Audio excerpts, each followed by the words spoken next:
and with those on the internet if they have not heard it, because it's so important. All right, we always want to be protected. You know, Satan is busy, always busy. All right, and is always trying to keep us from being successful, always. But Allah's God. And so I want to show you the video clip, and then I'm just going to mention, well, let me do that before I go to the video clip, then I can conclude my presentation. Inshallah, each first Sunday that I come from this point on, I'm going to include some ideas of businesses that may be of interest to the believers here on the internet. Our President, Imam Mohammed II, he's going to talk about one today. But there's a lot of opportunity out there for us, just like it is for anyone else. You know, when you see people opening up businesses and doing things, and I read about it all the time, it's not just for those people. You know, Allah says, you know, the whole earth is shared by all of us.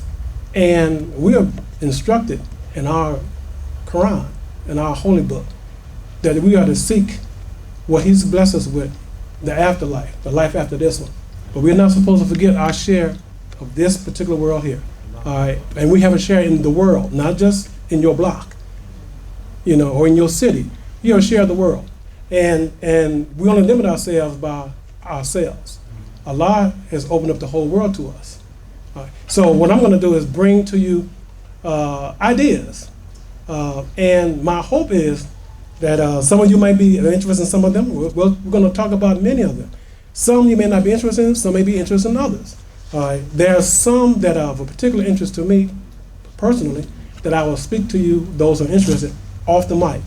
Because those personal interests to me, and I don't want to impose anything that I'm doing on anybody else. But I'll certainly share it with you, you know.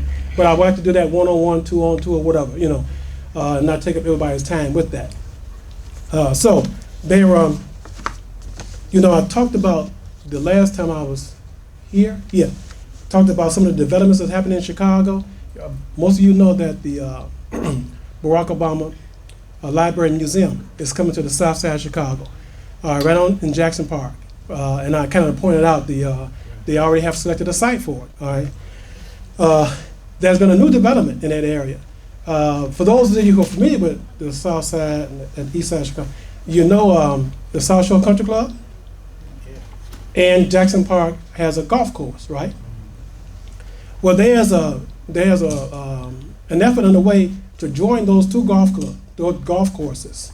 They have Tiger Woods come in and design a golf course that could be what they call a premier golf course on the south side of Chicago.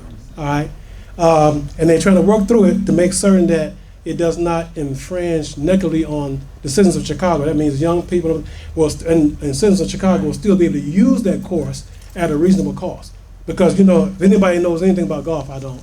But for those who do, it costs a little piece of change to really, you know, just to go and golf on some of those premier golf courses, like the one where they have the Masters in Augusta, and other places. I'm talking about premier golf courses. That's what they want to develop this into.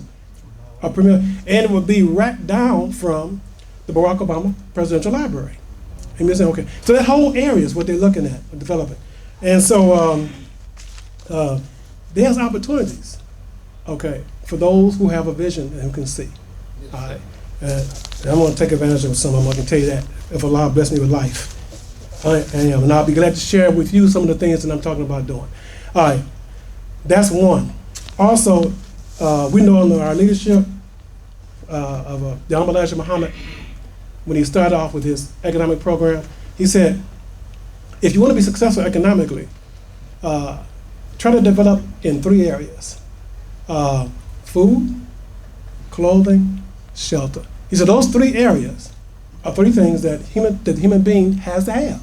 They have to eat, they have to have somewhere to live outside of the elements, and they have to put clothes on, some kind of clothes on. He said, so if you can develop your businesses around one of those three areas, you have a chance to continue to be in business. All right? And you can use that as your foundation. If you use one of those businesses as your foundation, then you can branch off into some other business. All right? And it's always good to have more than just one. You know, I use the analogy of rowing a boat. It's always good to have more than one oar in the water, okay? if you have more than one thing working for you, one project may be a little less, may not bring in the kind of resources you want, but the other project may be bringing in more resources than you had planned. And the key thing you want is, you want what they call, you want to get the average. And whatever your average is, what you're shooting for, you want to hit that average each year, if you can, all right? If nothing else, I think about the passages in the Quran where it says, Allah says, of a garden. He said, when He pours down a lot of rain, it generates a double increase, right? Yeah. But just light moisture suffices it, right? So you think about that with your business. If you get a, I do that with, one of the things I do is I drive Uber. One week, or one day, I have a real great day. The other day, is a moderate day. But I'm looking for the average, okay? There's a goal I'm looking for each week. Sometimes I'll make it, sometimes I don't. So each week I'm looking for a goal, so that each month I'm looking for a goal, each year I'm looking for a goal. And that's just in that one business. Some of y'all know I got 2 or 3 going, all right? And if Allah blesses us, I'm encouraging all of us to do. That's why I bring this information to you. All right, so I will, next time, inshallah, that'll be the first Sunday in March, if Allah bless me, I'll talk to you about some other projects that are going on here in Chicago. And if they're going on in Chicago, I'll tell you what's going on. They can be duplicated. Nothing is just for Chicago. If it's effective in Chicago, it can be effective in Grand Rapids or Detroit or wherever you come from, if that's what you want to do. The key thing is to look at what's going on, develop a nice business plan or whatever, and replicate it, okay?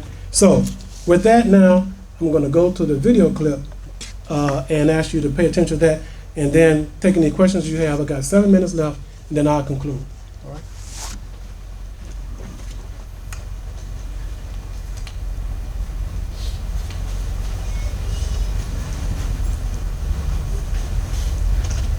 I don't know how many people have seen this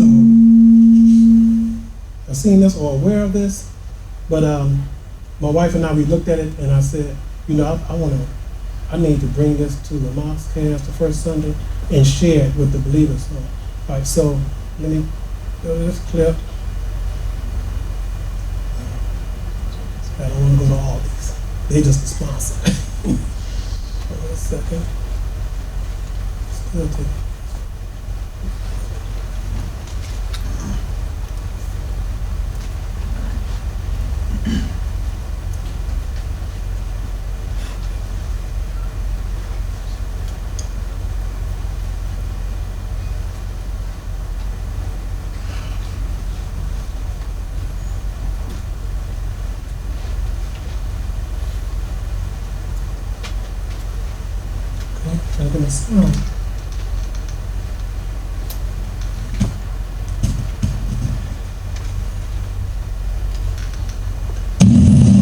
Thousands of complaints rolling in about phone calls asking, "Can you hear me?" It's the latest scam, according to federal investigators. CBS 2 investigator Dave Savini has our original report.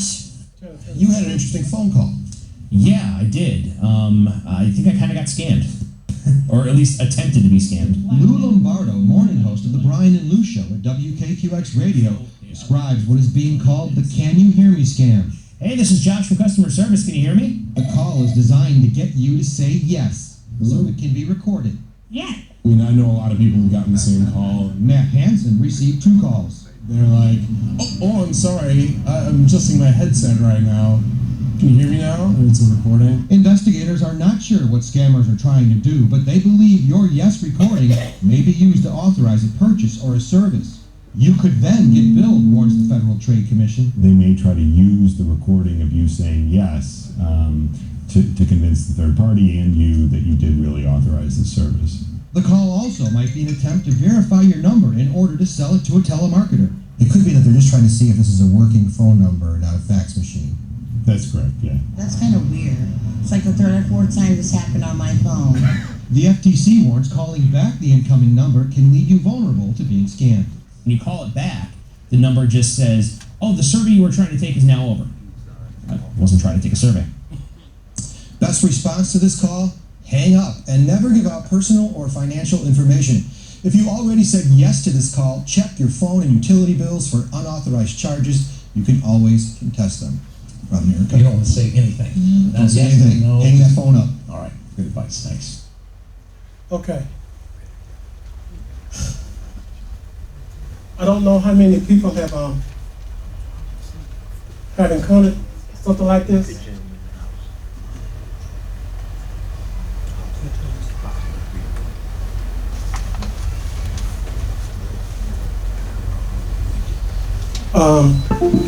But I usually share on the Lifeline. Anytime I come in contact with things like this, scams and stuff like this, I share with the believers on the Lifeline. Now let me tell you what I do. Now that may not be what you can do, but let me tell you what I do. I never answer a phone. I always what you do, I always check my calls. If I don't recognize the number, I don't answer it. I don't answer it. They either going to leave a voicemail or they won't hear from me. But I do not answer any number that I don't recognize. Then once I get a number that I don't recognize, I use a lot of us use cell phones totally. We have a house phone too, but I mostly use a cell phone. And what I do is I take the number, and you know how you can add numbers to your contacts? I set up contacts that says unwanted sales call. And so I just add that to my contact, unwanted sales call. So when it comes again, it pops up unwanted sales call. Okay? That's how I do. And I do that with all numbers that I don't have and don't recognize. If you don't answer the phone with a number you don't recognize, they won't get you to say yes. Okay, so that's the first thing you can start with. All right. Second thing is, like he was saying, someone asks, say, well, I'm adjusting my headset, or okay, so can you hear me now? No, the natural thing for us to do, Verizon made it big. Now the guy he works for Sprint now, but they made it big, right? Can you hear me now? Can you hear me now? Right. And now all they want you to do is say, and what they do is taking your voice patterns, and once they take that, they can do some things with it, So it's unfortunate, there's some people who say, you see what that technology, see what that do for you? It's not. So don't go back to talking about you want to live in a cave. You can't live in a cave this damn time. You got to interact with you. Just be careful, and do the best to protect yourself and your business from these scam artists. All right, and as soon as any of us know about any of these things, I know if I do, I'm going to share it with the believers. And if you know, you come and share it with your believers. Let us know. Now, even if you've been the victim of one, there's some people don't like to admit that but look, they say it is certainly the best way you can learn. It's not it's the most permanent way. It's not the best way to learn, but you will certainly learn if you get scammed. So hopefully that doesn't happen again. But you want to share with your brothers and sisters so that they don't fall victim to that same scam. So don't be afraid to share with your brothers and sisters if you run into a problem, be it on a computer or something like that, or this scam here. The other scam, they pretty much closed down, and that's the one where they got you going out buying gift cards and all like that to pay for a debt that you don't have or you don't know anything about. They pretty much closed those down. They got those guys from over in the Nigeria and whatever. They closed that down. The one where they said that they're from the IRS, that you owe, they've closed that one down. All right, but what they are doing, and you got to be real careful. This is tax season, and you're going to file your taxes. Be careful who you file your taxes with to make certain that they destroy any documents that they have of you, because what they are doing now is people are filing returns and claiming other people's refunds. All right, but the only way they can do that is they have to get your information. They can only get it from you, or they get it from whoever your tax preparer was. All right, and so those documents are very important. Hopefully they'll take care of them just like you would take care of them for yourself. Okay, brothers and sisters, that ends my time. My time is up. Are there any questions? Good. Oh, I got one. Yes, sir. Yes, sir. Yes, sir. Are there are increased litigation taking a toll on rideshare companies? Oh, okay. How's increase? I noticed that lawyers are beginning to advertise about, filing some sort of claim against rideshare companies, and I was wondering if it's having an impact on that business. Okay. The question was asked is there's increased litigation on rideshare? Rideshare, I drive Uber and Lyft. Both those are rideshare companies. How many people know what rideshare is first, there's one hand went up, two hands went up. Do the most of you know what I'm talking about when I say Uber and Lyft, rideshare? All right, let me just briefly tell you, well, how many people know about taxi service? No, a cab? I don't see no hands going up. Maybe I don't know how to call a cab. I just would like to know. I want to know, Okay. I got to ask. All right, look. Okay, so rideshare, what they did was these two companies, they're technology companies. They're not car companies. They're technology companies. But they developed an app that goes on your phone that you can download. And with that app, you can call and have a person come to your home or come wherever your location and pick you up and take you to where you like to go. All right? And it's private, personal. I do it, and there's a couple of believers here doing it. But Imam, he does it, and a few believers do rideshare. All right, the two biggest companies here in Illinois are Lyft and Uber, and there is some. He said litigation. There is some people who are suing the companies, but not necessarily here in Illinois. More in San Francisco and places like that, And I don't know why some people want to, but I don't want to work for nobody. I want to work for myself. But there are some people who want to work for somebody, so they want Lyft. The cab company. Yeah, they want Lyft and Uber to act like they're employers. Yes, sir. Where they're gonna tell you when you can start and when you can end and where you can work. I don't know anybody who wants to do, but there are some people out there who want to do that. Because they want to take vacations and they want sick days and they want to get paid for it. Well, go work for somebody else. That's my opinion. I like Uber and Lyft because I do it when I want to. I'm an independent business person. I work when I want to work. I work where I want to work. I work as long as I want to work. And if I don't feel like working, I don't drive. And I don't have nobody telling me what I have to. What they do is they do incentives. They say if you take so many trips, they'll give you the extra money. And that's okay for those who want to do that. But I'm not doing it. Because you're in control. So how does Uber work? When does the meter start? What it is you have the app, and if I get your order, they send it out to me. I'm the closest to you, and I tap my phone and take it. Tells me the address, tells me who you are, everything. You can only use Uber or Lyft if you have a smartphone and a credit card. You can't go out in the street and just throw up your hand. You can't get a Lyft or a rideshare like that. You can get a regular cab like that.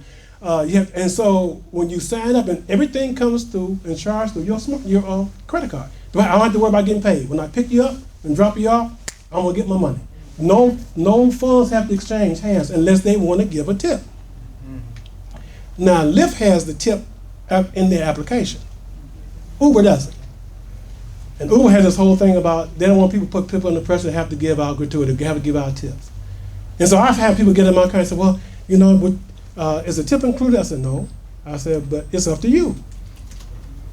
So is it possible to become a driver for somebody? Like if you always in that area and that person is always needing an Uber at that time, do you end up being called or it's random? It's random.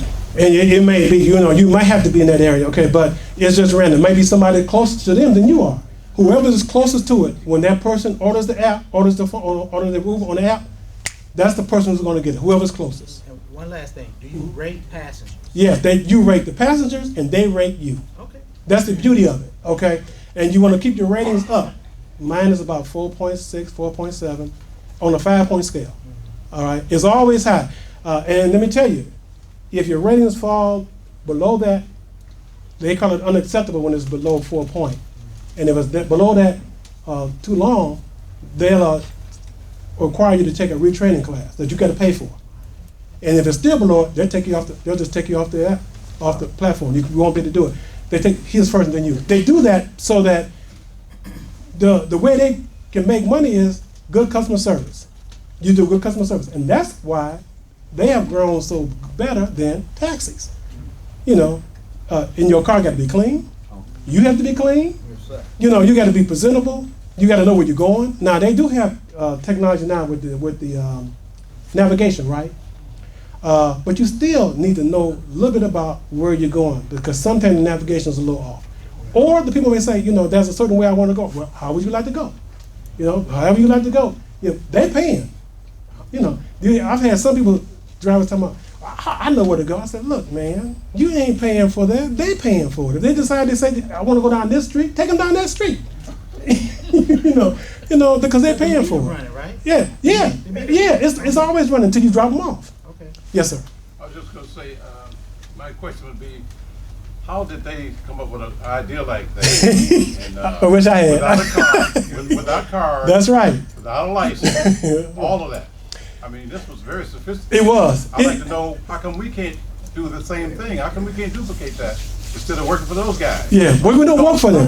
We don't work for them. But you got a good point. You're working for yourself. Uber got started because of our community. You know that, right? Yeah. We've been Ubering people for 30 years. That's right. I'm a jitney years ago. The only thing, this is the thing, brother Kareem, let me tell you, it's the technology. See, the whole thing is the technology, and the technology is such, it's really awesome. I mean, but you have to have a smartphone. It wasn't until the smartphone came out. When I travel, I get off the plane. A lot of times, some Muslim picks me up. Okay. And this been going on for a long. This way before Uber. Right. The Imam calls the brother that helps him out, and the brother picking up at the airport. Right. But with what they did was, when the smartphone came out, and it has, you know, the smartphone has a gyroscope in it where it has your location. No matter where you are, you can identify you by where your location is. So when that came out, what they did was, they had some people come together and figure out, okay, if we can do that. They did this technology. And it got started in San Francisco, right, where there wasn't a lot of public transportation. So then it's really way spread out, okay? And you just touch the app. You get an app, you just touch the app, and you touch the app, you can either put your address in or it picks it up by your location, as you know.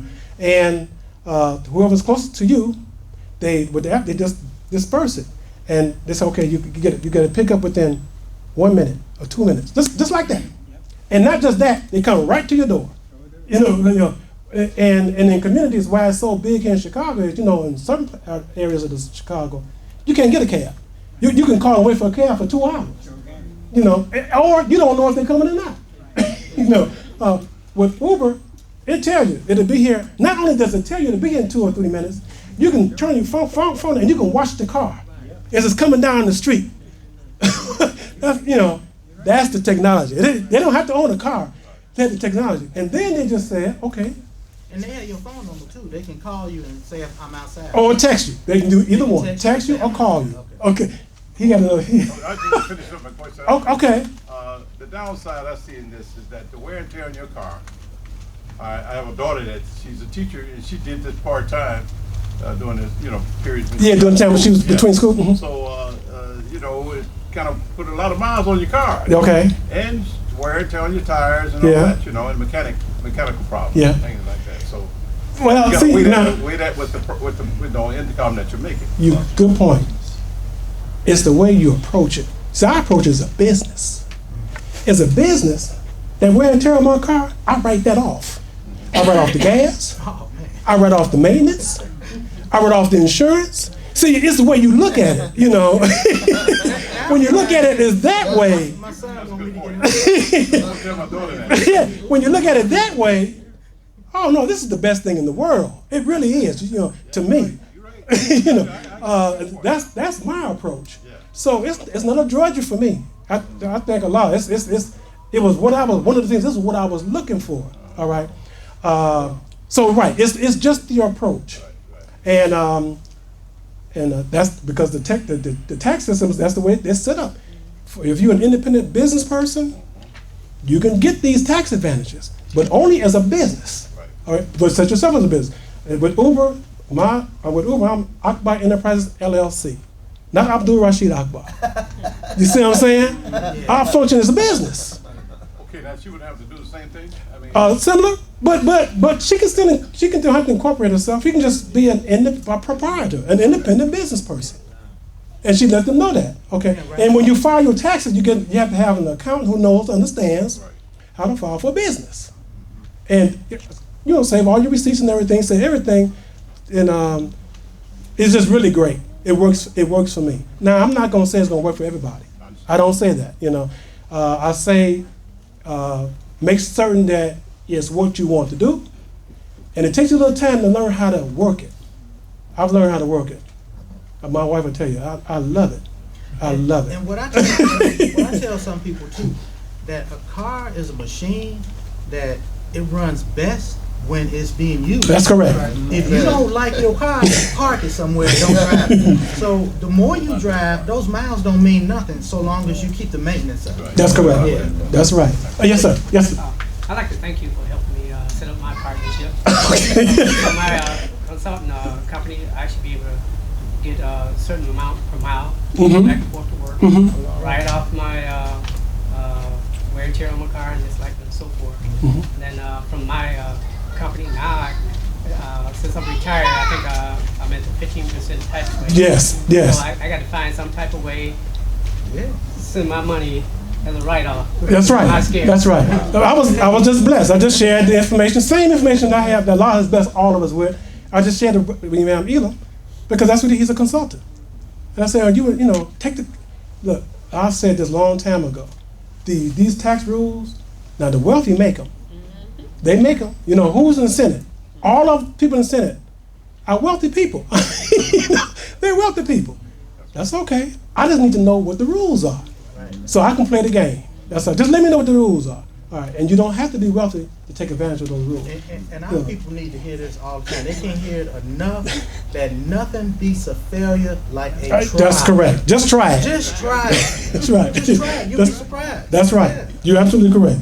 Okay, with that, brothers and sisters, my time up? Oh, yes, ma'am. Real quick, I just want to inform is concerning business. The City of Chicago is sponsoring a construction summit. I think it's Tuesday, February the 8th.